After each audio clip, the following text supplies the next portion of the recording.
Capítulo 39. O apelo definitivo. A própria ideia de liberdade pressupõe alguma lei moral objetiva que vai além do governante e, da mesma forma, do governado. O subjetivismo dos valores é eternamente incompatível com a democracia. Se não há nenhuma lei da natureza, o caráter de qualquer sociedade é uma criação de seus governantes, educadores e condicionadores. C.S. Lewis. O lugar era Birmingham, Alabama. O ano, 1963. A data, alguns dias antes do final de semana da Páscoa. 9 anos se passaram desde que Rosa Parks recusou-se a sentar na parte de trás do ônibus, reservada aos negros, em Selma, Alabama, e fazia quase o mesmo tempo que os Cavaleiros da Liberdade realizaram suas jornadas desafiadoras nos ônibus Greyhound e Trailways contra a segregação de passageiros negros. Um grupo de líderes do movimento pelos direitos civis, Martin Luther King Jr., Ralph Abernathy, Andrew Young e outros na Conferência da Liderança Cristã do Sul, juntaram-se no centro da cidade, no quarto de guerra, um apartamento do Gaston Hotel, para tomar a decisão estratégica mais significativa até então. O grupo havia lançado uma campanha pelos direitos civis em Birmingham, a qual estava a pleno vapor, com milhares de jovens unindo-se aos líderes em marchas pacíficas. Um boicote das lojas do centro da cidade causava impacto, e a estratégia de resistência não violenta estava funcionando. Por estarem superlotando as cadeias, tornava-se impossível suprimir o movimento pela força bruta. O progresso em Birmingham era notável. Birmingham, uma cidade tão racista que as autoridades locais fecharam parques e ligas de beisebol da cidade para evitar a integração de brancos e negros. Uma cidade cujos líderes declararam que haveria sangue nas ruas antes que obedecessem à decisão da Suprema Corte de integrar as escolas. Uma cidade onde servisse comida para brancos e negros no mesmo balcão ainda era ilegal. Uma cidade que nos últimos 6 anos presenciara 17 atentados à bomba, todos não solucionados, em igrejas de negros e casas de líderes do movimento pelos direitos civis. Uma cidade onde terroristas racistas castraram um homem e deixaram seu corpo em uma estrada deserta.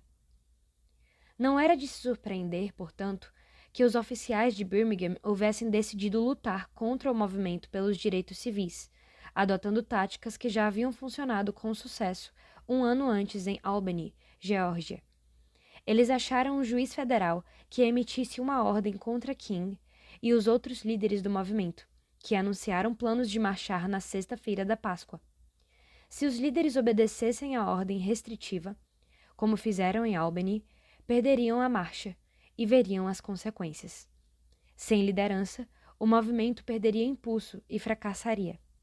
Agora, se desobedecessem à ordem, estariam desafiando um tribunal federal, levando a desobediência civil a novos níveis. Seria isso moralmente justificável? Os conselheiros de King argumentavam que renunciasse à marcha para que pudesse levantar dinheiro suficiente para pagar a fiança dos participantes que fossem presos.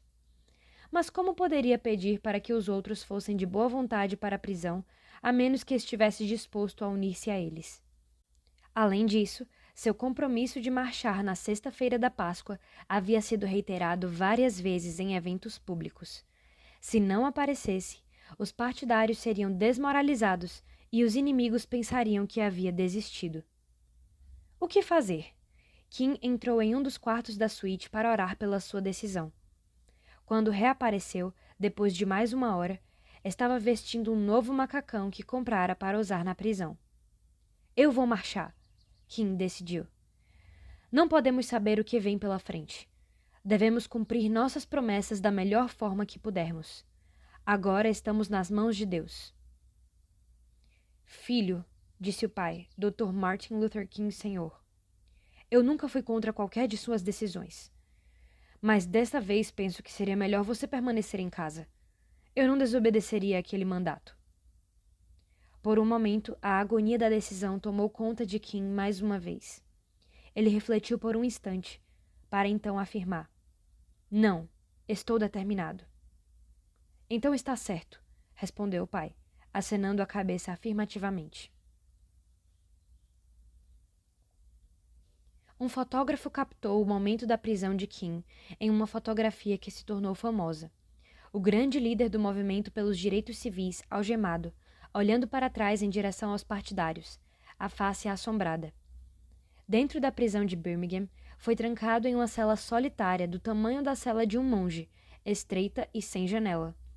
O encarceramento ficou ainda mais amargo quando seus advogados trouxeram uma cópia do jornal Birmingham News, contendo uma declaração assinada por 8 ministros brancos, criticando sua estratégia de desobediência civil. Mas, de repente, King teve uma inspiração. Ele prepararia uma refutação a esses ministros na forma de carta aberta, uma defesa do movimento pelos direitos civis que apelaria à consciência de toda a América.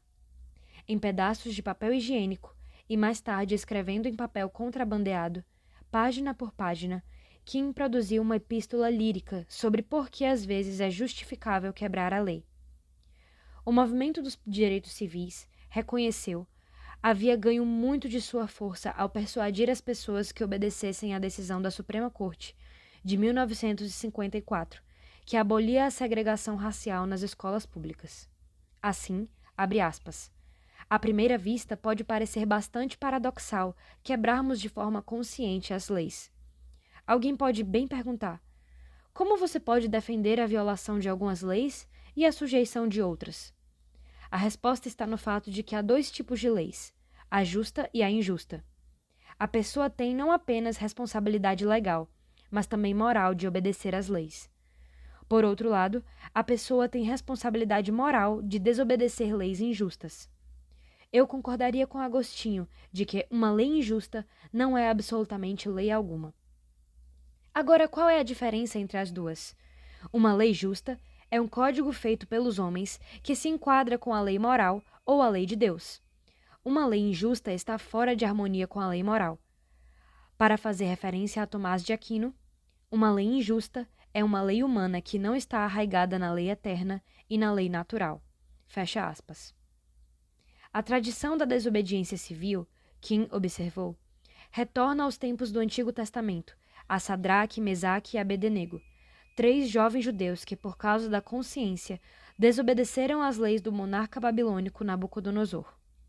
Retorna também ao reformador Martinho Lutero, que declarou, abre aspas, aqui estou postado, não há outra coisa que eu possa fazer. Deus, me ajude. Fecha aspas. Retorna ainda a John Bunyan, que foi encarcerado por suas convicções. Abre aspas. Eu ficarei na prisão até o fim dos meus dias, antes que assassinem minha consciência. Fecha aspas. E por último, a Thomas Jefferson, que justificou a Revolução Americana com estas sonoras palavras. Abre aspas. Defendemos estas verdades para que não haja dúvidas que todos os homens são criados iguais. Fecha aspas.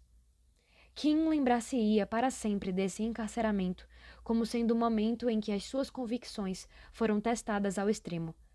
A carta da prisão de Birmingham tornou-se um de seus maiores testamentos de fé. Um grande fardo foi tirado da sua mente quando soube que com rapidez levantaram recursos para libertar todos os partidários dos direitos civis. Ele ficou surpreso e aliviado, e naquele momento, como veio a descrever depois, tornou-se, abre aspas, atento a um sentimento que havia estado desde o princípio presente abaixo da superfície da consciência. Fecha aspas. Algo que, abre aspas, não experimentara por nunca haver estado verdadeiramente em uma prisão solitária. A companhia de Deus não para à porta de uma cela de prisão. Eu não sei se o sol estava brilhando naquele momento, mas sei que mais uma vez eu pude ver a luz. Fecha aspas. Uma lei acima da lei. Martin Luther King Jr. garantiu seu lugar na história americana, quando o movimento popular que ele conduziu finalmente convenceu a nação a afirmar que os princípios da Declaração da Independência aplicam-se de fato a todos os americanos. Mas tão importante quanto o sucesso da sua cruzada é o princípio sobre o qual foi firmada, pois é a base fundamental de nossa forma republicana de governo. Que este não é simplesmente o contrato social entre as pessoas e aqueles que governam, mas um contrato social feito debaixo da autoridade de uma lei mais elevada. A maior batalha moral na história da nossa nação, a campanha para terminar com a escravidão, baseou-se no mesmo princípio. Os abolicionistas denunciaram a lei do escravo fugitivo, pela qual o Congresso exigia que as pessoas devolvessem os escravos que escapassem, como contrária à lei superior, embora fosse uma ordem expressa da Constituição. Lincoln empregou o mesmo argumento, opondo-se à decisão da Suprema Corte que tolerava a escravidão. Ele escreveu apaixonadamente sobre o dever das nações, bem como dos homens dependerem do poder supremo de Deus. Somente uma convicção profunda da nossa obrigação de submetermos-nos a uma autoridade superior poderia ter fortalecido aquele humilde advogado do interior a opor-se à escravidão, quando esta era uma instituição legalmente estabelecida. O mais significativo debate moral dos nossos dias, o debate sobre o aborto, a eutanásia e outros assuntos relacionados à vida, é movido pela mesma convicção. O movimento a favor da vida recusa-se a aceitar a atual lei do aborto, baseado na premissa de que nenhuma lei humana é válida, enquanto for contrária a uma lei superior. Essa compreensão da lei transcendente acima da lei humana, ou lei positiva, é crítica para a preservação da liberdade e da justiça. Conforme a Declaração da Independência define, existem certos direitos inalienáveis que estão além da autoridade do governo, tanto para conceder como negar. Estes somente podem reconhecê-los como pré-existentes. Pois se o governo confere esses direitos, então não são inalienáveis, já que também pode retirá-los. E qualquer grupo desvalido pode ser esmagado pelo egoísmo da maioria ou pela força nua e crua do Estado. O professor Robert George, da Universidade de Princeton, exemplificou esse posicionamento de maneira clara numa cadeira de Direito Civil, lendo aos alunos as palavras de abertura da Declaração da Independência. Abre aspas. Defendemos estas verdades para que não haja dúvidas que todos os homens são criados iguais, que são dotados pelo Criador de certos direitos inalienáveis. Fecha aspas. Então olhou para a multidão de alunos na sala de conferências lotada e disse, abre aspas, estas são as palavras fundamentais da doutrina americana a respeito dos direitos civis e, à luz do conteúdo dessa doutrina, tal como expressa na Declaração, talvez fosse adequado começarmos nossas reflexões dando graças ao Criador que nos dotou desses direitos.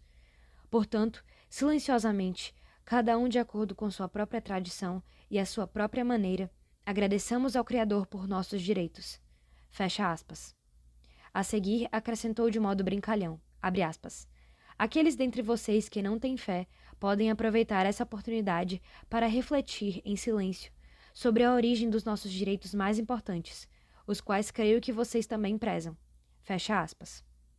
Quando olhou de novo, viu 250 universitários de cabeça baixa, e, ao lado, uma porção de professores auxiliares assistindo a tudo, pálidos e escandalizados. A ideia de uma lei transcendente tem raízes históricas profundas, como até mesmo uma pesquisa superficial torna claro.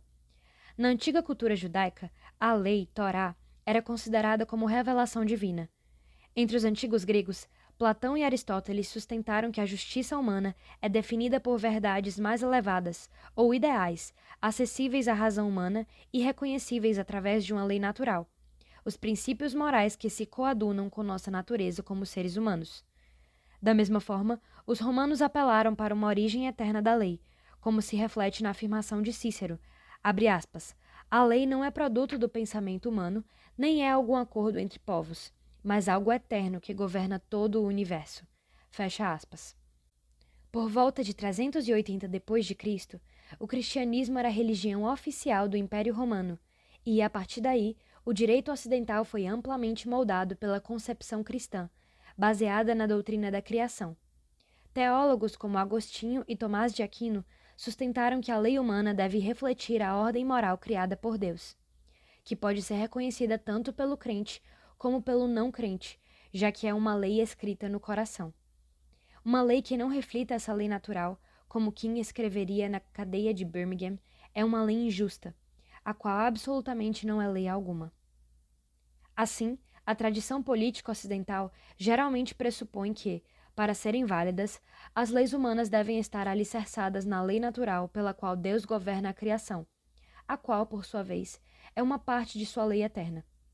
Esse pressuposto está expresso na Carta Magna de 1215, uma constituição fundamental que garantiu certos direitos e privilégios aos nobres em relação ao rei. Essa lei natural também é o fundamento do direito comum em inglês. Abre aspas. A lei natural ditada pelo próprio Deus é normativa em todos os países e em todos os tempos. Fecha aspas. Escreveu o grande jurista do século XVIII, Sir William Blackstone. Abre aspas. Nenhuma lei humana tem qualquer valor se for contrária a esta, e as leis humanas que são válidas derivam toda sua força e autoridade, mediata ou imediatamente, dessa lei original. Fecha aspas. Blackstone entendia que a genialidade do direito comum ocidental era que este refletia os costumes, as crenças e as tradições do povo, como se tivesse sido escrito por homens cheios do Espírito de Cristo. Mas então, com o surgimento do nacionalismo, apareceram ideias de soberania nacional e de absolutismo político, tais como a doutrina de direito divino dos reis, sobre o qual estabeleceu-se que o rei reina mediante a autoridade direta de Deus, que a lei é aquilo que o rei decreta. Muitos cristãos levantaram-se contra essas ideias e reafirmaram a primazia da lei natural. No final do século XVI, o teólogo Robert Bellarmine publicou vários panfletos, argumentando contra o direito divino dos reis e em favor dos direitos naturais e da soberania popular. Seus escritos tiveram tanta influência que o rei Tiago viu-se obrigado a responder a eles através de sua própria série de panfletos. No século XVII, o pastor escocês Samuel Rutherford escreveu um livro chamado Lex Rex, A Lei é o Rei, afirmando que a lei está acima do rei e que este a ela está sujeito como qualquer outro cidadão. O livro foi proibido na Escócia e publicamente queimado na Inglaterra, enquanto Rutherford era preso. Porém, suas ideias sobreviveram e influenciaram profundamente os pais e fundadores da nação americana através das obras de John Witherspoon e de John Locke. Na nova república, os cidadãos não seriam governados por homens, e sim pela lei. Além disso, o governo deveria estar limitado não apenas pela norma da lei, mas também pela extensão de sua autoridade sobre a sociedade. No pensamento social católico, a ideia de governo limitado se desenvolveu através do conceito de subsidiariedade, e no pensamento protestante, através do conceito de esfera de soberania. A ideia de subsidiariedade, do termo latino subsidium, auxílio, apoio, assistência, sustenta que as instituições sociais maiores, como o Estado, existem apenas para ajudar as instituições menores, como a família. A implicação é que, se o Estado vai além da simples ajuda a essas instituições, se as destrói ou absorve suas funções, está agindo de forma ilegítima e perturbando a ordem social. O conceito de esfera de soberania surgiu do clamor unânime da Reforma, coram Deo, perante a face de Deus, significando que o indivíduo responde diretamente a Deus, não mais se aproximando dele através da estrutura mediadora da Igreja. A consequência é que todas as esferas da sociedade, incluindo o Estado, a família, a escola, a empresa, bem como as associações profissionais ou de voluntários, não estão sob a autoridade da Igreja, e sim sob a autoridade direta de Deus. Essa foi uma compreensão eminentemente libertadora, pois significava que nenhuma das esferas poderia de modo legítimo dominar sobre as outras. Todas respondem diretamente a Deus, por meio da consciência de cada um de seus componentes. Além disso, o poder de cada esfera está limitado pelo poder das demais. Como explicou no século XIX o teólogo holandês Abraham Kuyper, a soberania do Estado limita-se, abre aspas, por outra soberania, igualmente divina em sua origem, ou seja, a soberania das demais esferas da sociedade. Fecha aspas. Desse modo, a herança transmitida pela Reforma foi uma visão equilibrada sobre o Estado como algo ordenado por Deus, ainda que limitado por outras instituições sociais, também divinamente ordenadas. A função do Estado é conter a força do pecado, desencadeada pela queda. Gênesis 3:24 diz que Deus pôs anjos com uma espada flamejante para guardar a árvore da vida, os primeiros policiais em serviço de ronda. Ao preservar dessa maneira a ordem social, o Estado propicia o florescimento da liberdade. Mas a liberdade das demais esferas da sociedade, por sua vez, limita a do Estado. Como Kuyper escreveu, a liberdade das demais esferas é, abre aspas, o meio ordenado por Deus para restringir a autoridade, fecha aspas, do Estado, que poderia, de outro modo, degenerar-se em despotismo. Nessa concepção equilibrada, vemos as raízes do que os fundadores do Estado americano chamaram de, abre aspas, liberdade ordenada, fecha aspas. Outra contribuição do cristianismo foi o conceito de separação entre os poderes, baseado na doutrina da queda. Os fundadores perceberam que, uma vez que todos são inclinados ao pecado, seria um erro fatal confiar poder demasiado a qualquer indivíduo ou grupo. Consequentemente, criaram 3 ramificações de governo: o judiciário, o legislativo e o executivo, baseados no ensinamento bíblico de que Deus é nosso juiz, legislador e rei, Isaías 33 e 22. Os fundadores também estabeleceram um sistema federativo, pelo qual os governos estaduais deveriam manter algum controle sobre o governo federal. Essa é a razão por que a Constituição, de forma original, reservou aos estados o direito de indicar senadores, e a eleição do próprio presidente tornou-se uma atribuição dos eleitores estaduais, o colégio eleitoral. Os estados deveriam ter poder de verdade e não funcionar como meras unidades administrativas do governo federal. Finalmente, os fundadores construíram um sistema protegido contra a democracia direta. Um sistema em que, abre aspas, a voz do povo é a voz de Deus, fecha aspas. Democracias desse tipo, alertou James Madison, abre aspas, têm sido eternos espetáculos de turbulência e disputas, fecha aspas. Por isso, os fundadores construíram um sistema republicano, no qual a vontade popular é sondada através de representantes eleitos, que devem ser pessoas virtuosas e preocupadas com o bem comum, capazes de colocar-se acima de paixões momentâneas. Ao mesmo tempo, esses representantes continuam responsáveis para com o povo, conseguindo-se desta forma um maravilhoso equilíbrio. Que plano genial! Nunca deixo de me maravilhar e de ser grato por essa expressão histórica da cosmovisão cristã. Por mais de 2 séculos, a experiência americana tem sido uma ilustração dramática do modo como os princípios bíblicos podem manter, com sucesso, tanto a ordem como a liberdade. Mesmo que nas últimas décadas esses princípios tenham enfrentado o ataque devastador das forças cada vez mais agressivas do secularismo moderno, tanto que a norma legal e o próprio caráter de nossa ordem política estão sendo agora ameaçados. Imperialismo judicial. A ideia de que a lei humana, ou positiva, deve refletir uma lei maior foi seriamente desafiada no século XIX, em especial após a publicação da obra de Charles Darwin. A teoria da evolução implicava em que não há, na criação, uma ordem moral que funcione como base para a lei. Antes, a vida é o resultado de um processo de tentativa e erro, pelo qual novas estruturas são preservadas, contanto que ajudem o organismo a aparelhar-se do que precisa para sobreviver. Essa nova visão, que surgiu com o aval da ciência, parecia sugerir que a própria verdade é adquirida através do processo de tentativa e erro. A verdadeira ideia é aquela que melhor possibilita o alcance dos resultados desejados. Assim nasceu a filosofia do pragmatismo. O pragmatismo foi formulado quando vários professores universitários proeminentes organizaram um grupo estranhamente denominado de Clube Metafísico de Cambridge.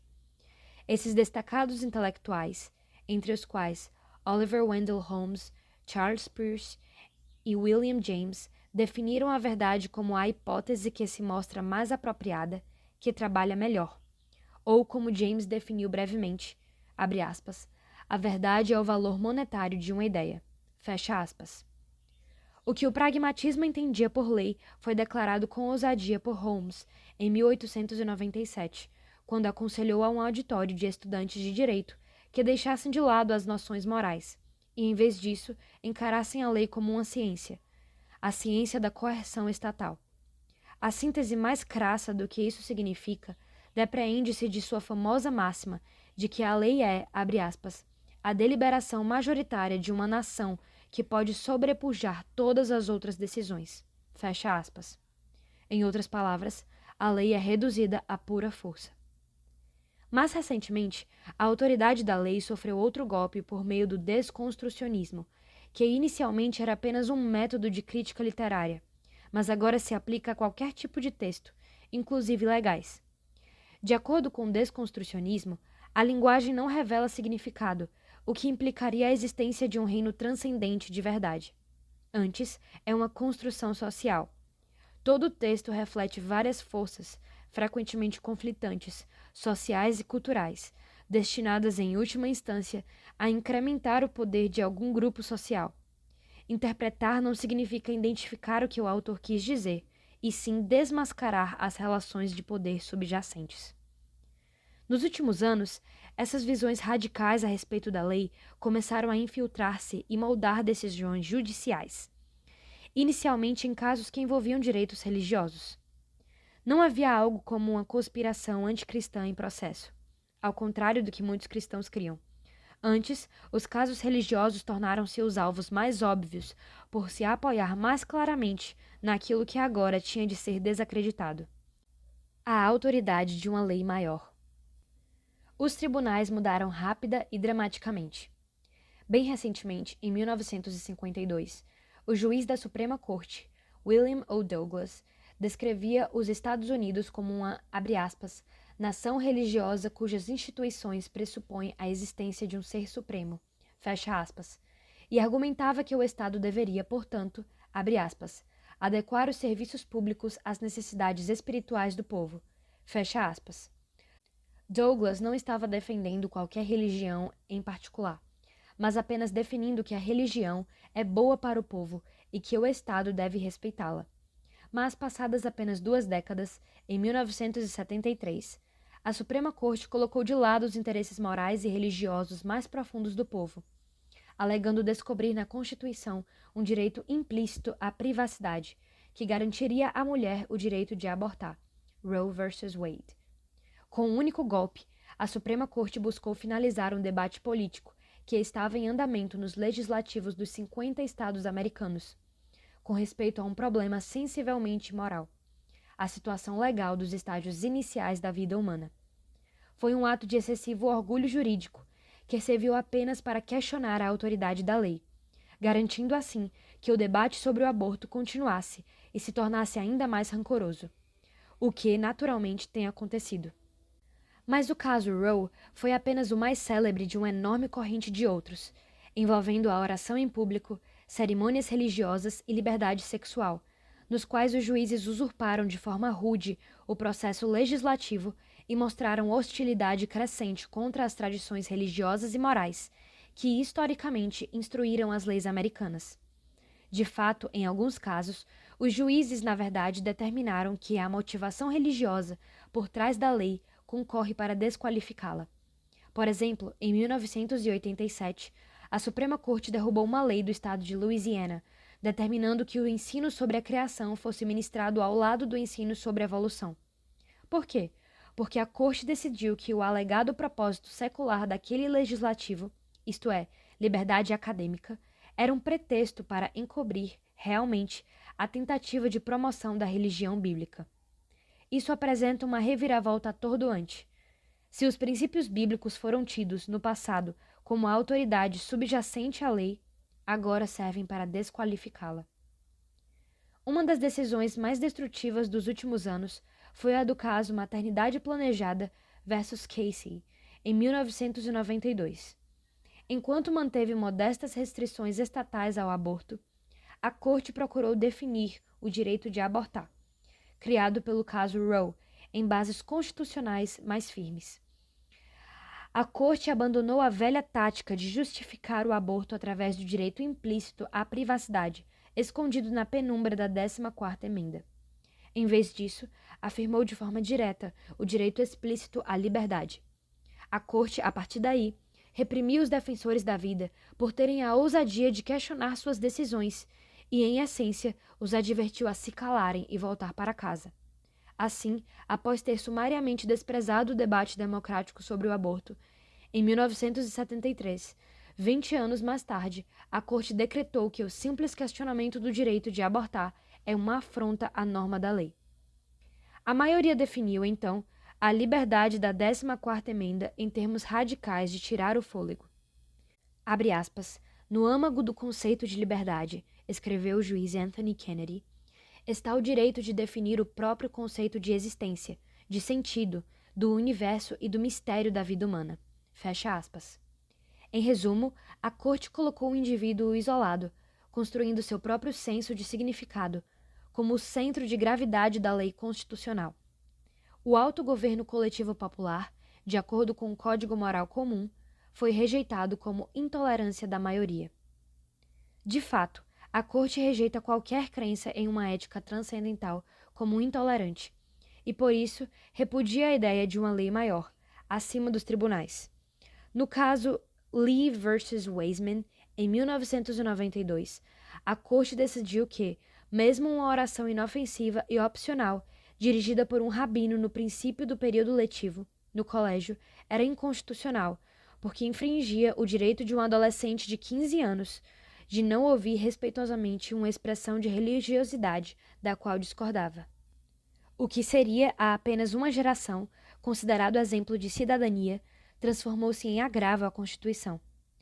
O mais perturbador, contudo, é que a expressão religiosa proibida pela Corte abrangia não somente as religiões tradicionais, mas toda, abre aspas, convicção compartilhada no sentido de que exista uma ética ou uma moralidade que transcenda a criação humana, fecha aspas.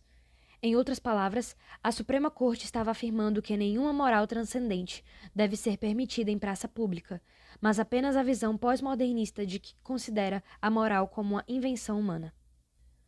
E se nenhum apelo a uma autoridade transcendental é permitida, os próprios juízes tornam-se a suprema autoridade.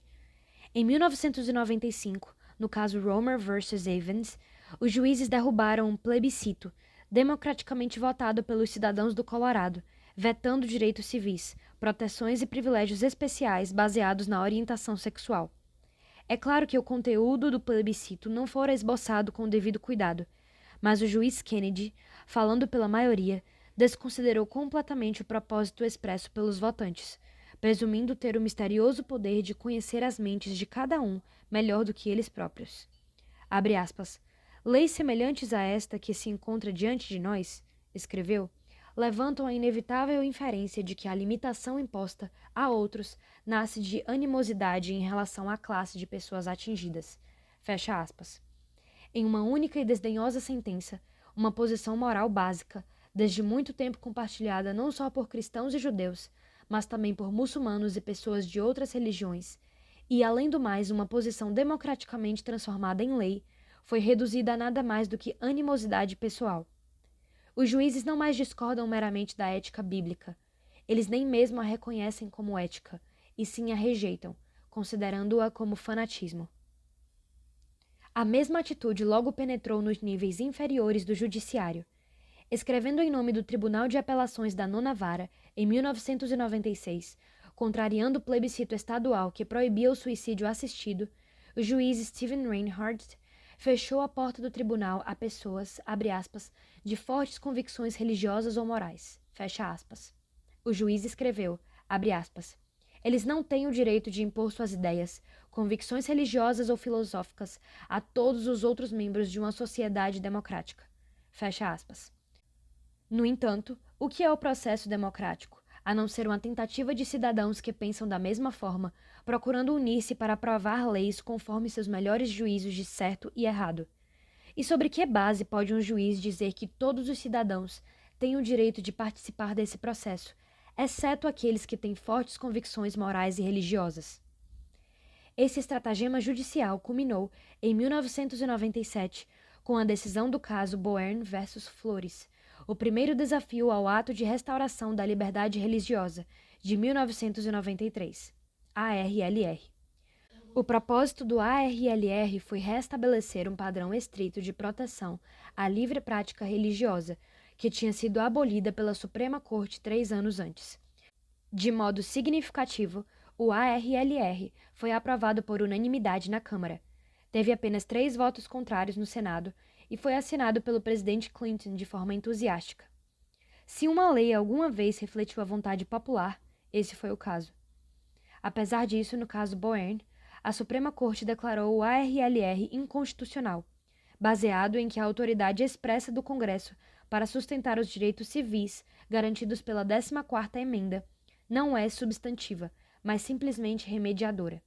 Ou seja, o Congresso não pode usar seus poderes para aumentar a proteção constitucional, a não ser com o propósito de remediar a violação de direitos que a própria Suprema Corte se digne reconhecer. Desse modo, duas grandes tendências dos tribunais ativistas convergiram em um único caso: uma contra o direito transcendente de liberdade religiosa, a outra contra o autogoverno. Não só foi castrada a cláusula do livre exercício, como também suprimido um voto que refletia a vontade quase unânime do povo americano. Além disso, a Corte decidiu que tinha a suprema autoridade de definir os direitos constitucionais e estabelecer seu alcance, em um arrogante apego ao poder que teria escandalizado os fundadores do Estado americano. O direito de revisão judicial não está na Constituição, e Jefferson, na verdade, alertou contra a oligarquia judiciária, enquanto seu adversário costumeiro, Alexander Hamilton, igualmente resistiu a um irrestrito poder judiciário. Tragicamente, os juízes conservadores parecem incapazes de levantar-se contra essa tendência de devoção cega ao imperialismo judiciário. Conservadores proeminentes como Robert Bork, Edwin Meese e o juiz da Suprema Corte Antonin Scalia têm procurado resistir ao ativismo judicial através de várias formas de positivismo legal. Por exemplo, a jurisprudência da intenção original, que rejeitam apelos à lei natural. Scalia chega ao ponto de insistir em que os juízes não devem levar em consideração a moral, os costumes ou mesmo a intenção do legislativo ao tomar uma decisão, mas apenas o significado literal do texto. Por exemplo, ele argumenta que não cabe aos juízes levar em consideração a moralidade. Antes, cabe ao povo transformar suas convicções morais em lei. Mas, como é natural, esse é exatamente o tipo de lei que os juízes liberais estão abolindo como ilegítimas. Dessa forma, somos apanhados em um dilema, pelo qual os juízes conservadores afirmam que os tribunais não devem consultar a moral, que cabe ao povo codificar a moral em leis, enquanto, simultaneamente, os juízes liberais estão derrubando as leis formuladas de modo democrático e que expressam as convicções morais do povo, chegando a desqualificar essas convicções como mera animosidade pessoal. O resultado dessas tendências é que os tribunais de hoje, liberados de uma lei maior e desdenhosos da vontade da maioria, são a força dominante na política americana. Como o professor de direito Russell Hitzinger escreve no caso Casey, a Suprema Corte estabeleceu um novo pacto, pelo qual ela concorda em dar aos cidadãos o direito de decidir por si mesmos sobre o sentido da vida, de decidir o que é certo e errado, de agir como acharem melhor. Em troca dessa garantia, a Corte exige apenas que o povo aceite sua pretensão de ser o poder final. Ou, conforme Gerard Bradley, de Notre Dame, define: seremos vossa corte e vós sereis nosso povo. Mas esse novo pacto com a corte é inerentemente instável e levará com o tempo à anarquia ou ao totalitarismo. O desequilíbrio de poder entre as três esferas de governo sempre foi a grande vulnerabilidade do sistema americano. De tempos em tempos, os pratos da balança se inclinam com perigo, mas podemos afirmar, o equilíbrio é sempre providencialmente restaurado, até o dia de hoje. O imperialismo judiciário, no presente, ameaça destruir o delicado equilíbrio que garante a nossa liberdade. O falecido historiador Russell Kirk certa vez alertou que o, abre aspas, poder destrutivo da Suprema Corte se tornaria quase infinito, fecha aspas, se ela se tornasse o poder dominante na vida pública americana, pois, abre aspas, aboliria a democracia, fecha aspas. Precisamente. Eis porque é tão urgente que cristãos com a cosmovisão bíblica acerca da lei e da justiça alertem o próximo a respeito da séria ameaça com que se defronta o sistema de governo americano e todos os sistemas de outros países que não mais se reportam a uma lei transcendente. Menosprezando os 10 mandamentos. A compreensão cristã acerca da lei humana baseada na lei moral maior encontra paralelo na maioria das civilizações através da história. Como apontou C.S. Lewis, todas as grandes religiões e sistemas morais presumem a existência de uma moralidade objetiva, que ele chamou de caminho ou Tao. Todos nós, cristãos ou não, sentimos intuitivamente que deve haver alguma base moral suprema para a lei, algo que faz com que ela esteja certa. De outro modo, qualquer lei poderia ser descartada com a provocadora expressão: quem disse isso? Assim, argumentou o falecido Arthur Leff, da Faculdade de Direito de Yale, em célebre discurso em 1979. A menos que haja um Deus que seja, ele mesmo, bondade e justiça, disse Leff, não pode haver uma base moral suprema para a lei, porque se não há Deus, nada pode ocupar seu lugar. Nenhum padrão humano, pessoa, grupo ou documento está isento de ser desafiado. Leff compreendeu com habilidade as consequências da cosmovisão secularizada. Desde que o iluminismo começou a negar a realidade da criação e da revelação divina, a base da lei foi corroída. Os pensadores iluministas, de forma otimista, pensaram que encontrariam uma base alternativa na razão e na experiência humanas. Porém, como Leff afirma, de forma tão pitoresca, as crenças morais de qualquer grupo ou indivíduo estão abertas a questionamentos. A conclusão lógica de todos os esforços para alicerçar a lei em algo diferente da lei transcendente de Deus é o ceticismo moral. O grande "quem disse isso?". As consequências disso estão abalando o próprio fundamento de nosso governo e de nossa sociedade. Primeiro, a perda da autoridade moral da lei acaba com as restrições ao comportamento individual. As pessoas parecem estranhamente esquecer a conexão entre a perda da autoridade moral da lei e o caos social resultante: crime, corrupção e barbárie. Descobri como elas estão esquecidas disso quando há alguns anos fui convidado a falar sobre criminalidade a um grupo de líderes comunitários. Em conversa informal durante o almoço, um homem alto e distinto afirmou o compromisso de sua associação com a liberdade religiosa.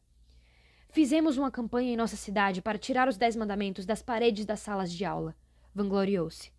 O que o levou a fazer isso? Perguntei. Devemos ser sensíveis a todas as crenças, afirmou com segurança. Mas tanto os cristãos como os judeus e os muçulmanos creem nos 10 mandamentos. Nem mesmo os budistas e os hindus fazem objeção a eles, respondi. Separação entre igreja e Estado, respondeu. É claro, concordei, mas o Decálogo e a Lex Divina são a raiz histórica de nosso sistema legal. Essa é a razão por que Moisés é incluído entre os grandes legisladores, cujo rosto está representado nos afrescos que adornam as paredes da Câmara dos Deputados. Tolerância, senhor. Os tempos mudaram. Devemos reconhecer isso. Ele ajeitou-se em sua cadeira, como uma sólida coluna de sustentação da comunidade. Depois da refeição, quando comecei a falar sobre o assunto da reforma do judiciário, muitos faziam anotações, enquanto eu despejava as assustadoras estatísticas. Nesse momento, o mesmo homem me interrompeu, indagando se eu tinha visto alguma das últimas pesquisas a respeito do crime nas escolas. 2/3 das crianças colam na escola, afirmou, e 1/3 admite que furta. Que podemos fazer a respeito? Não pude evitar o riso. Aquele era o mesmo homem que insistiu em tirar os 10 mandamentos das paredes da escola. Este é precisamente o impasse pós-modernista. Queremos ser livres de regras e princípios morais transcendentes, mas detestamos o caos moral decorrente. Segundo, a perda de autoridade moral da lei significa que o governo se reduz a procedimentos utilitários. Aristóteles diz que no âmago da política está a pergunta: como devemos ordenar nossa vida em comunidade? A pergunta pressupõe a existência de um bem comum em torno do qual devemos organizar nossa vida, um imperativo moral adequado ao governo. Mas atualmente, como sugere a lógica do caso Casey, a tarefa de governar significa simplesmente proteger a autonomia individual, o direito de as pessoas fazerem o que bem quiserem. Na nova visão da Suprema Corte, escreve Gerard Bradley, o bom governo é assegurado pela libertação do indivíduo, em particular das restrições da moralidade comum, defendida pelas religiões tradicionais. Como resultado, o governo não possui qualquer tarefa moral positiva. Antes, é pouco mais do que um guarda de trânsito, impedindo as pessoas de colidirem umas com as outras, à medida que cuidam de seus próprios interesses. Governar tornou-se aquilo que Michael Sandel, professor de Harvard, chama de república de procedimentos, com as leis sendo nada mais do que procedimentos para ajudar as pessoas a conseguirem seus objetivos. Terceiro, a perda de uma base moral para a lei significa que não podemos mais nos empenhar em um debate moral. Se a política tem a ver apenas com quem consegue o quê, então torna-se uma interminável competição de exigências, com disputas infindáveis sobre reivindicações de direitos conflitantes, decidida definitivamente por quem grita mais alto ou tem mais votos. Os assuntos não são resolvidos por meio de princípios, e sim pela força. Nessas circunstâncias, os indivíduos sentem-se cada vez mais desamparados e, por último, desistem do sistema político, tendência particularmente perigosa em uma sociedade democrática, que depende da participação de cidadãos informados e ativos. Finalmente, a perda de autoridade moral da lei significa que perdemos a norma da lei e voltamos à norma da arbitrariedade humana. A norma da lei não pode sobreviver, a não ser que haja um padrão transcendente e imutável em relação ao qual possamos avaliar as leis humanas. De outro modo, a lei se torna aquilo que o legislador ou juiz disser que é, o que só pode levar, enfim, ao colapso de um governo livre. O ataque pós-modernista contra a verdade moral objetiva nos tem colocado a caminho da tirania. Não obstante, não devemos perder a esperança, pois a verdade cristã ainda nos oferece um caminho para sair do impasse pós-modernista. Os cristãos em toda parte podem ajudar a revitalizar nossa cultura, promovendo uma visão bíblica da lei para restabelecer a sua norma jurídica e política. A arte da persuasão. Como os cristãos devem trabalhar pela renovação de nossas estruturas legais e políticas? Se aprendemos alguma lição das últimas décadas, é que não devemos aderir a movimentos políticos radicais que precipitadamente despejam chavões sobre Deus e pátria e afugentam nossos vizinhos seculares. Nosso objetivo não é tomar o poder e impor nossas ideias. Pelo contrário, devemos agir através de persuasão fundamentada e participação responsável. Persuasão fundamentada. O governo da lei. Persuasão significa que nossa tarefa fundamental é apologética. Tentar convencer o nosso próximo de que a cosmovisão cristã é a melhor maneira de pôr ordem na sociedade. Precisamos entender que a maioria das pessoas não compreende a necessidade de algo tão básico como a autoridade da lei. Quando eu estava no colégio, isso era ensinado na primeira aula de moral e cívica. Hoje, as matérias de civismo preferem focar a exploração dos índios americanos pelos colonizadores europeus. O bem público. Precisamos também enfatizar a importância da ideia de bem comum ou bem público. Tome-se o exemplo de um semáforo. Em nome do bem público, exige-se que as pessoas parem nos sinais vermelhos. Do contrário, haveria caos e morte nas ruas. Essa lei aplica-se igualmente a cristãos, agnósticos, hindus e adeptos da nova era. Gostem ou não da lei, todos devem obedecê-la por causa do bem comum. Precisamos aplicar o mesmo raciocínio a outras leis, tais como aquelas que só reconhecem o casamento entre duas pessoas de sexos opostos. Há importantes razões pelas quais a proteção ao casamento heterossexual é do interesse da sociedade. Trata-se de um padrão social que toda sociedade civilizada adotou a fim de propagar a raça e criar filhos. Os cristãos precisam esclarecer que tais leis não impõem uma crença religiosa, mas se baseiam em princípios morais racionais e em evidência histórica que mostra como a proteção à família promove o interesse público. Eis porque decisões tais como as dos casos Casey e Romer são tão desastrosas, pois tornam impossível determinar o que é bem público. Finalmente, podemos argumentar que a cosmovisão cristã provê o padrão mais confiável para determinar o que é bem público e incentivar o comportamento pessoal responsável. Talvez a mais difícil tarefa hoje seja persuadir as pessoas de que elas devem disciplinar o seu comportamento pessoal em nome do bem comum. O individualismo tornou-se tão desenfreado que a maioria das pessoas acha que a sociedade existe para servi-las e não crê que tenha algum dever para com a sociedade. Precisamos demonstrar que, a menos que os indivíduos voluntariamente restringam seu próprio comportamento em nome do bem comum, o governo terá de fazê-lo através de medidas coercitivas, à custa de nossa liberdade. Considere a coerção que já caracteriza os esforços para se conseguir o comportamento politicamente correto. Quando as pessoas desprezam as limitações voluntárias das convenções sociais e cívicas, os velhos hábitos de cortesia, o Estado começa a controlar o comportamento através de leis cada vez mais opressivas. Por exemplo, veja as tentativas, frequentemente ridículas, de definição do que é ou não assédio sexual. A faculdade Antioch publicou um código pelo qual exige que os estudantes que estão namorando deem e recebam um do outro consentimento verbal para cada passo de seu envolvimento físico. Mais absurdo ainda, uma criança de 6 anos foi punida pelo professor de sua escola pública por dar um beijo amigável na face de outra criança da mesma idade, e o diretor entregou à mãe do malfeitor uma cópia da política da escola a respeito de assédio sexual.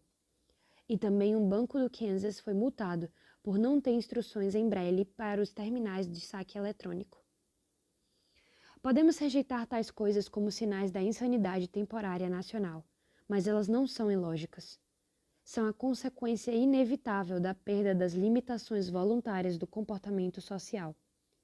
Há algum tempo, rotular pessoas, discriminando-as racialmente, seria considerado falta de civismo, algo que contaria com a desaprovação social e levaria ao ostracismo. Hoje, na falta de tais sanções informais, isso tende a ser julgado como crime hediondo, passível de ação judicial. Tempos atrás, rapazes bem comportados não se aproveitariam do sexo frágil. Hoje, na falta de tais convenções sociais, as mulheres precisam ser protegidas por leis contra assédio sexual. Fomos libertos das velhas normas de cortesia e moral somente para sermos aprisionados por novas regras, impostas por lei. Para reverter essa corrosão da liberdade, devemos enfatizar que o autogoverno no sentido político depende do autogoverno no sentido pessoal, isto é, controlar nossas próprias palavras e nosso comportamento por normas de cidadania e respeito. A defesa da liberdade. A Bíblia não é um documento político, ainda que tenha implicações políticas profundas, importantes para o bem-estar geral de todos os cidadãos. Quem afirma que Jesus e os apóstolos ignoraram a política, deixa escapar as implicações políticas da máxima: dai a César o que é de César, e a Deus o que é de Deus. Mateus capítulo 22, versículo 21. Os cristãos do primeiro século conheciam o significado exato das palavras de Jesus, e foi por um ato político, recusavam-se a dizer que César é o Senhor, que foram crucificados, torturados e lançados aos leões. Qual é o ensino fundamental das Escrituras a respeito do Estado? Por um lado, devemos viver em submissão ao Estado. Para nosso benefício, Deus designou reis e governantes para desempenhar os deveres que cabem ao Estado: reprimir o mal, preservar a ordem e promover a justiça. Assim, devemos honrar o rei e submeter-nos às autoridades superiores, porque as autoridades que há foram ordenadas por Deus. Romanos 13 e 1. Veja também Daniel capítulo 2, versículo 21, Romanos capítulo 13, versículos 1 a 7, Tito capítulo 3, versículo 1 e 1 Pedro capítulo 2, versículos 13 ao 14 e o 17. Alguns interpretam essas passagens como uma garantia absoluta de autoridade, significando que o governo deve ser obedecido em todos os tempos e circunstâncias. Porém, a ordem de obediência está condicionada pela pressuposição de que as autoridades e os magistrados estejam cumprindo os propósitos para os quais Deus estabeleceu os governos. Em Romanos 13, 4, o governante é chamado de servo de Deus. Portanto, se os governantes agem de forma contrária à autoridade que lhes foi delegada, se não agem como servos de Deus, os cristãos não estão obrigados a obedecer-lhes. Na verdade, podem ser até mesmo moralmente obrigados a resistir-lhes. Por exemplo, se o Estado proíbe a pregação do Evangelho, está claramente agindo contra os mandamentos de Deus, que garante autoridade ao governo em primeiro lugar. Se o Estado pratica a injustiça, por exemplo, massacrando judeus ou estabelecendo uma tirania sistemática, perde sua reivindicação de autoridade divina. Através dos tempos, esse princípio foi afirmado por pessoas como Agostinho, Tomás de Aquino, Calvino, Knox e, como vimos, Martin Luther King Jr.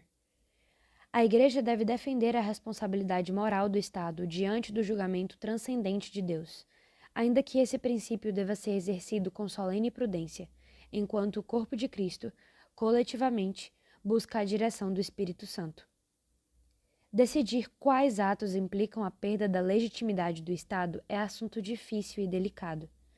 No início do regime de Hitler, os cristãos alemães debateram-se com essa questão, até que, em 1934, publicaram a Declaração de Barmen, um documento protestando contra a tentativa nazista de controlar a Igreja e insistindo na sua independência. Aqueles que concordaram com a declaração identificaram-se como a Igreja Confessante e engajaram-se em uma crescente oposição à política opressiva de Hitler. Seus líderes mais proeminentes foram encarcerados e até executados. Historicamente, o cristianismo demonstra ser o defensor mais fidedigno da liberdade humana. O compromisso com uma lei maior significa que os cristãos estão na linha de frente da resistência a leis ou de ações contrárias àquela lei. A concepção bíblica foi sustentada eloquentemente pelo político britânico Edmund Burke em 1788, durante o famoso debate na Casa dos Lordes sobre o impeachment do governador-geral da Índia. O governador reivindicava o direito a uma autoridade despótica sobre os insubordinados nativos, argumentando que eles estavam, afinal de contas, habituados ao despotismo. Burke respondeu com estas maravilhosas palavras, abre aspas, meus senhores, a Companhia das Índias Orientais não tem poder despótico para conceder ao governador-geral. O rei não tem poder despótico para conceder. Nem vossas senhorias, nem os comuns, nem o legislativo inteiro têm o poder despótico para conceder. O poder despótico é algo que nenhum homem pode dar. Todos nós, grandes e pequenos, governadores e governados, nascemos sujeitos a uma grande, imutável e preexistente lei. Essa grande lei não nasce de nossos acordos e pactos.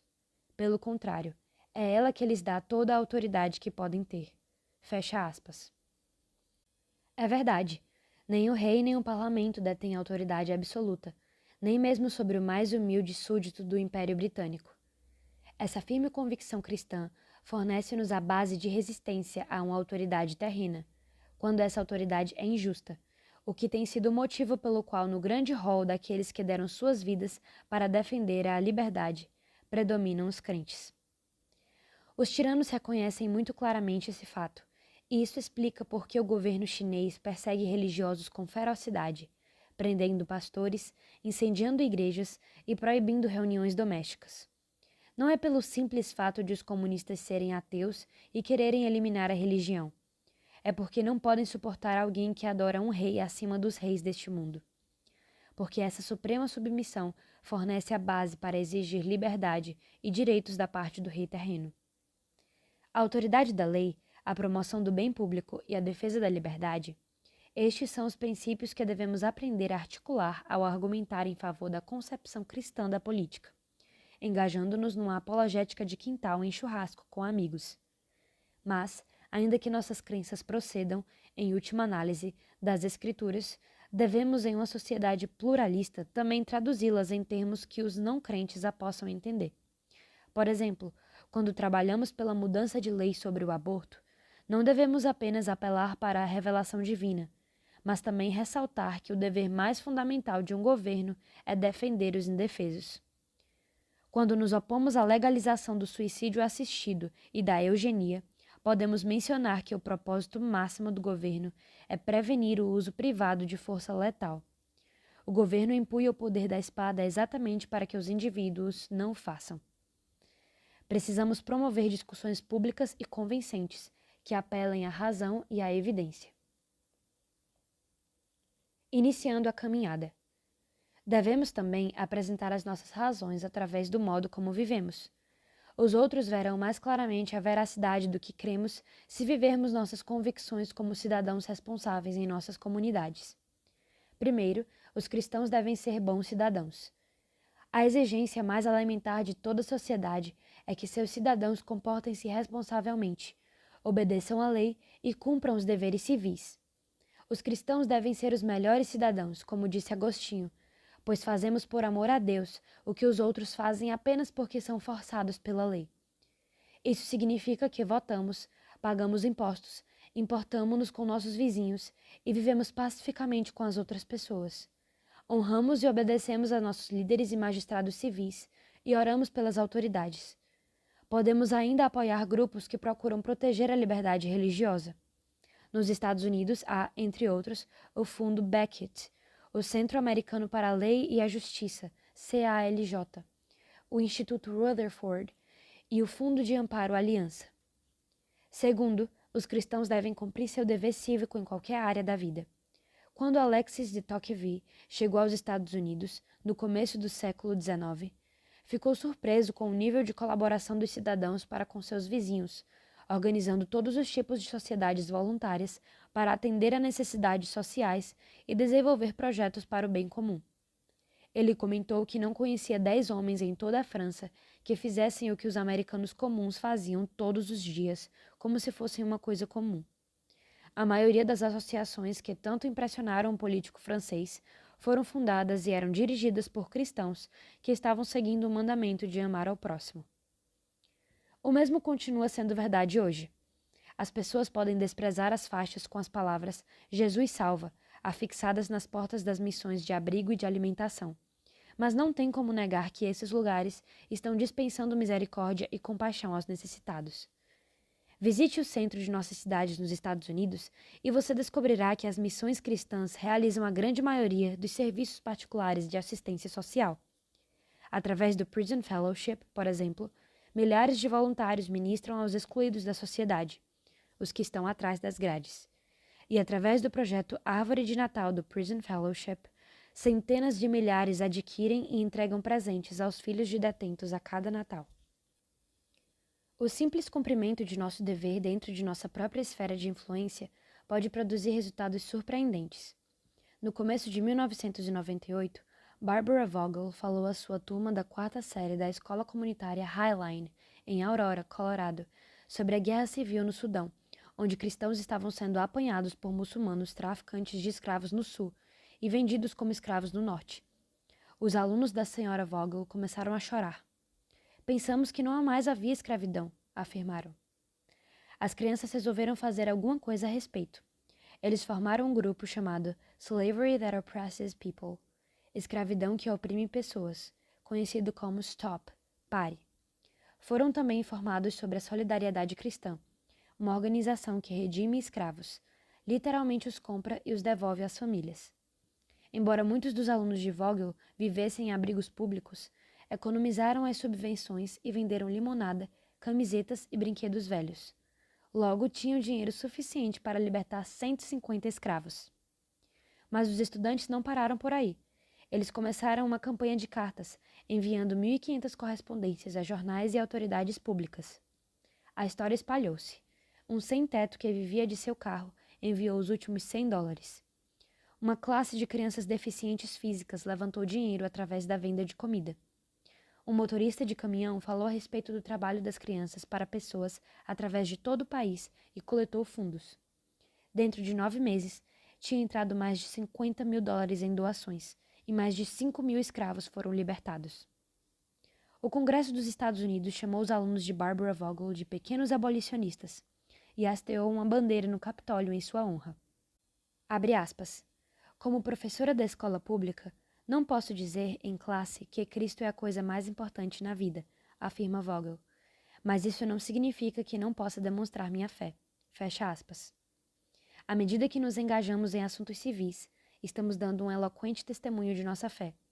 E, no processo, fortalecemos o autogoverno e limitamos o Estado, pois quando as estruturas intermediárias são vibrantes, o governo tem menos oportunidades de ser intrusivo.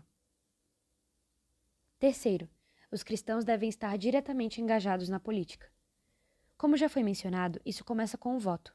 Além do mais, inclui unir-se a grupos civis e a organizações políticas e talvez concorrer a cargos públicos. À medida que o fizermos, precisaremos estar sempre atentos para manter nossas prioridades em ordem, não sacrificando nosso compromisso com Cristo, nem colocando agendas partidárias em primeiro lugar. As organizações cristãs politicamente engajadas precisam definir com clareza seus objetivos cristãos e serem inflexíveis na fidelidade bíblica, nunca permitindo dominar-se por algum partido político. Trata-se de um limite estreito para ser rigorosamente observado e que pode ser feito. Um bom exemplo é a Justice Fellowship, Fraternidade da Justiça, o braço de política pública do Prison Fellowship, que organiza grupos de trabalho para lutar por reformas no sistema judicial e criminal baseadas na Bíblia. A abordagem da JF segue as linhas gerais da cosmovisão cristã. Com base na criação, sustenta que, porque existe um Deus santo, há um padrão transcendental de justiça. Portanto, para ser qualificada como justa, toda lei humana deve basear-se na lei divina. Essa é a razão por que a JF luta em defesa da liberdade religiosa e pela proteção dos princípios transcendentais expressos na lei. Com base na queda, a JF afirma que, porque somos seres moralmente responsáveis, a justiça deve dirigir-se para a nossa consciência. Devemos definir o crime como um problema moral, que exige uma solução moral e espiritual. Eis porque o Prison Fellowship vai atrás das grades para promover estudos bíblicos e outros eventos baseados na fé. Com base na redenção, a JF desafia os criminosos ao arrependimento de seus crimes e, até onde for possível, à reparação dos danos que causaram. A sociedade, por sua vez, é chamada a restaurar tanto o criminoso como a vítima para a comunidade. E como restaurar a ordem civil deteriorada pelo crime? A JF defende a chamada justiça restauradora, que inclui princípios como a defesa dos direitos das vítimas no processo legal, o incentivo para que os transgressores reconciliem-se com elas e a exigência de que trabalhem e lhes restituam o que foi roubado. O objetivo é restaurar a ordem social e moral na qual Deus nos colocou para viver. A agenda da JF frequentemente ultrapassa os limites partidários, e a organização conseguiu êxito extraordinário sem comprometer os princípios bíblicos. Os cristãos também podem e devem concorrer a cargos políticos, e a melhor estratégia é quebrar os estereótipos comuns. Conheço vários homens e mulheres que o fazem com sucesso tanto em nível estadual como federal. Por exemplo, Mark Earley é ex-missionário e evangélico inatacável que, como senador do estado de Virgínia, foi inflexível em assuntos morais e ainda se fez respeitar por seu dedicado trabalho em várias outras áreas. Quando anunciou que concorreria para procurador-geral do estado, em 1997, uma classe maledicente em torno da capital, Washington, vaticinou que os eleitores se voltariam contra aquele fanático religioso. Entretanto, Earley promoveu forte campanha sobre esses tópicos e não somente ganhou, mas o fez com a maior margem de vitória já atingida por um republicano na história do estado. Quarto, a igreja deve agir como consciência da sociedade, tornando-se um obstáculo ao mau uso da autoridade governamental. Coletivamente, a igreja deve guardar com zelo sua independência, manter a voz profética vigilante e resistir à sedução do poder mundano. Ela deve afirmar a responsabilidade moral do governo em agir de acordo com a autoridade recebida de Deus, ao mesmo tempo em que sustenta a responsabilidade das demais esferas da sociedade em cumprir as funções a elas determinadas pelo Altíssimo. Isso não significa que os cristãos vão impor suas crenças sobre um populacho relutante. Sempre que a igreja pronuncia-se sobre temas públicos, alguns secularistas murmuram sombriamente que o verdadeiro objetivo dos cristãos é a teocracia, na qual assumiriam o poder. Não é verdade. Como demonstra a história, foram os cristãos que formularam pela primeira vez o princípio da separação entre igreja e Estado a partir da distinção agostiniana entre cidade de Deus e cidade do homem. Os cristãos reconhecem que Deus estabeleceu o Estado como instituição separada e com propósitos distintos. Governar é função civil, não eclesiástica. É por isso que os cristãos têm sido, muitas vezes, os mais firmes defensores da liberdade religiosa, para todas as crenças. Basta comparar a política ocidental, historicamente moldada pelo cristianismo, com, por exemplo, a política islâmica, que não reconhece nenhuma distinção entre igreja e Estado e que frequentemente oprime e persegue sem misericórdia as minorias religiosas. Ao abordarmos o Estado, não devemos fazê-lo pelo poder, como qualquer lobista, mas baseados em princípios. Esta distinção é crucial, mas os políticos e jornalistas seculares com frequência a esquecem. Por exemplo, no início de 1998, James Dobson, da organização Focus on the Family, reuniu-se com líderes republicanos no Congresso, em Washington, para confrontá-los por falharem em promover as questões sociais que tinham prometido apoiar. Para Dobson, esta era uma questão de princípios, uma questão válida.